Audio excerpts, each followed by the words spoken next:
Il modello che abbiamo scelto è appunto quello di mettere insieme promozione del territorio, della produzione, del commercio e della cultura attraverso una grande kermesse che possa offrire una serie di eventi per famiglie, per persone che invece sono specificatamente interessate al coltello, per chi vuole divertirsi.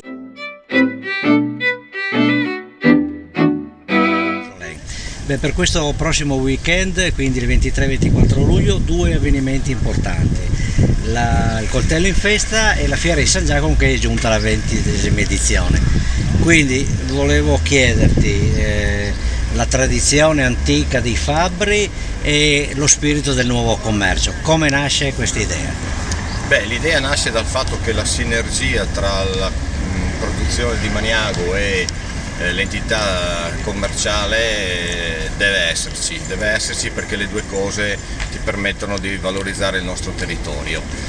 Abbiamo messo insieme la Fiera di San Giacomo con la Festa del Coltello per rafforzare e fare un evento unico importante. Per quanto ci riguarda come commercio è un momento per valorizzare le attività nostre, quindi i negozi saranno aperti in questi giorni, ci sarà anche un'iniziativa prettamente commerciale, soprattutto del settore abbigliamento e delle scarpe, che faranno lo sbaracco, cioè la svendita proprio portata all'estremo per svuotare i negozi.